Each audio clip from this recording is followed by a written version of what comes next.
Welcome to Running on Reddit. r/AmITheButthole, where people are either in the right or a-holes. I, 46 male, live with my wife and my 17-year-old son. My wife has been on a different continent for about a month taking care of her dying mother, so it has just been me and my son for that time. My son and I have a very close relationship where he tells me almost everything going on in his life. On Saturday, he told me that he was going to his first ever high school party this upcoming weekend.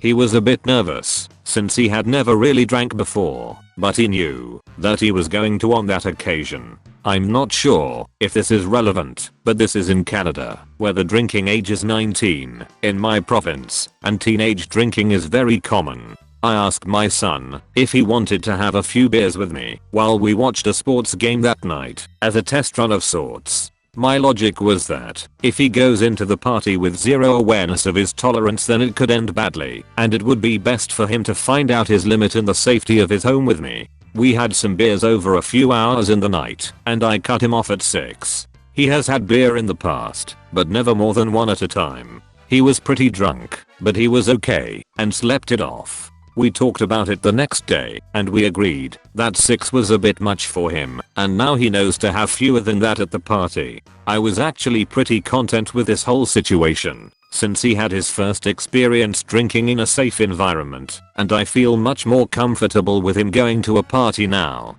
However, in an effort to be transparent, I told my wife about it the other day over the phone, and she was livid. She thinks it was reckless and irresponsible. Am I the butthole? Info: I understandably am getting flack for not telling my wife beforehand, but I figured she had enough going on, and I didn't need to bother her with something that seemed pretty trivial at the time. The father and son drank in a safe and controlled environment. Why would the mother be upset? Maybe she was a bit envious and didn't want to miss out on the binge.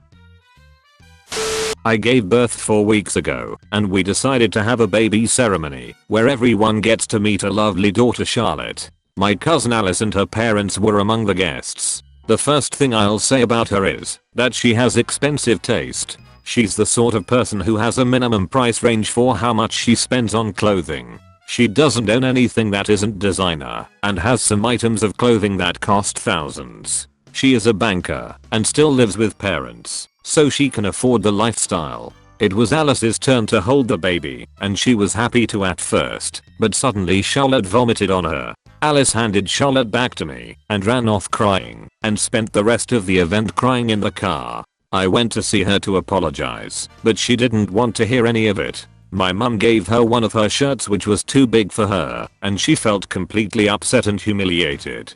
Today I got a call from my mum saying that she'd been on the phone to her sister, Alice's mum, saying that they want me to reimburse the cost of the blouse, roughly £1,800, since it was completely ruined. I have said no. At the end of the day, we all know what babies can be like.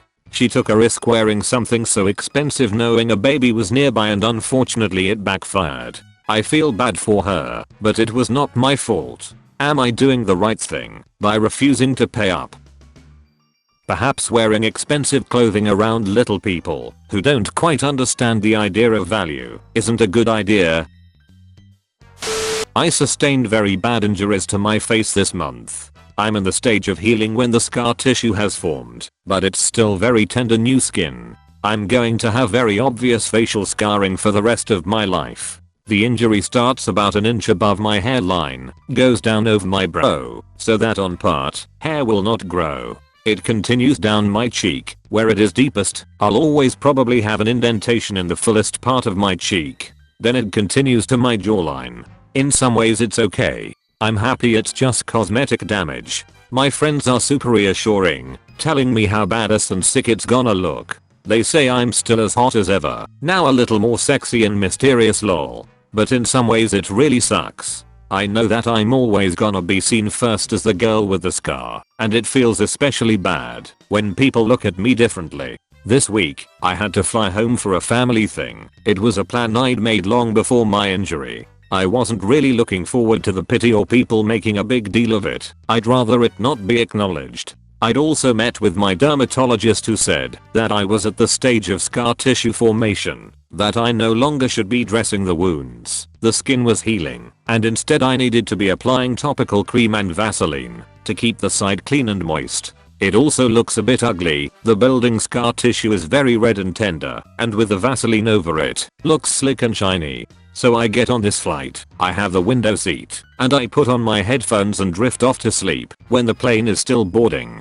I wake up to this kid, maybe 4 years old, sat next to me, throwing a tantrum. I didn't catch the first part of it, and I honestly couldn't understand what he was yelling about. His father said to me, "Can you cover that injury?" I said that my dermatologist recommends I don't, so no, I don't think I will. He started snapping at me saying, "There is no need to be so rude. That injury is graphic, and it's scaring my little one." I said this is my face. The only damn face I've got. It sucks being told I'm so ugly I can't show my goddamn face in public.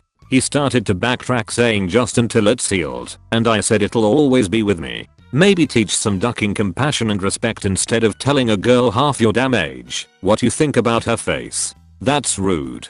He actually got up after that, and I think went to a stewardess about a seat change because a young couple came to sit next to me in a few minutes instead. I've gotta admit I felt so low that I put on my sunglasses and had a quiet cry for a few minutes. OP turns to the pestering father, "Do you wanna know how I got these scars?" Father grabs scared child and finds the nearest plane exit. Background: I graduated from college 4 years ago, live at home with my parents. My sister graduated 2 years ago and also lives with my parents. We both got jobs pretty much straight out of college. I pay my parents $800 per month in rent since my first paycheck. This is a throwaway, and it's still fresh, and I'm really emotionally charged right now. Last night, my parents were talking loudly about their financial problems in the living room. I overheard and I offered to help by paying more in rent. I was thinking $900 to $1,000 since it covers utilities, phone, internet. My parents were grateful. Now, prior to this, I never asked my how much sister pays in rent. I always figured my parents charged us the same. So absent-mindedly I asked a follow-up question. Me, how much is my sister paying for rent? My mom, nothing. A long pause. Me, what do you mean she doesn't pay rent? My dad, visibly angry, your sister doesn't pay a ducking thing. My dad explained how my sister recently bought a brand new car and hasn't paid insurance on it, so my dad had to pay for it. She doesn't pay rent. She doesn't pay utilities, phone, anything. So for the past 2 years she's been living rent-free while I've been paying my parents. So later that night, we had a family sit-down talk. My sister didn't want to pay rent, especially at how much I was paying. She offered $100. My parents suggested she pay $300. I pay $800, which my sister and I both rejected. The conversation ended with this: "Sister, duck you. I'm trying to live my life." These were her exact words, which pissed me the duck off to holy hell. So my sister storms off to her room and it's now me, my parents in the living room. I'm extremely upset at this because it's massively unfair. My mom is upset that everyone's angry at each other, and my dad's angry my sister won't pay rent and she won't move out, and both my parents don't want police involved. So I say my part before leaving. Me, I'm not going to pay any more rent until she does. It's only fair, right? And if I do pay rent, I pay whatever she's paying. My mom, what if she pays $300 and you pay $800? Me, no. My mom, but, me, we really need the money. Me, that's too bad. I get up and go off to my room. So this morning, my dad comes in, tells me that I'm a butthole for not paying rent. That I should pay rent because it's the right thing to do and all this crap. I'm like, what the hell? Make my sister pay rent. My mom, who's listening in. You've seen her. She won't listen to us. Me, well that's too bad. My mom, really angry. Well, we wouldn't have this problem if you didn't try to make your sister pay rent. That was the last straw that blew it for me. I slammed the door on my parents. As I'm typing this, my parents are in the living room discussing how both their children are rotten, and crap was better back in the home country / back in their day when kids listened to their parents. Like what the duck? The parents made the grievous mistake of immediately agreeing to the generous support by the one daughter. Let me know in the comments below, what would you have done as either the parents or the daughter? If you like the content and want to support the channel, like and subscribe right now, or you'll be running on fumes. I, 19-year-old female, study drama at uni, and my boyfriend is on the same course. My boyfriend is a really good looking guy, but he doesn't seem to know it. He gets a lot of attention from girls, and for the most part, doesn't seem to get that they're flirting with him. I'm not generally annoyed by this, and never really say anything. However, there's one girl in our class, let's call her Victoria, who is obsessed with my boyfriend. She goes out of her way to be paired with him in group activities. For example, if the professor picks groups by numbering us 1, 2, 3, she will move herself to be in the same number as him, and she recently stepped down from a main role in a play we are doing, so she could be in a more minor one, simply because this character has a romance with my boyfriend. I know this is the case because I've heard her say to her friends that she thinks he's hot and whatnot.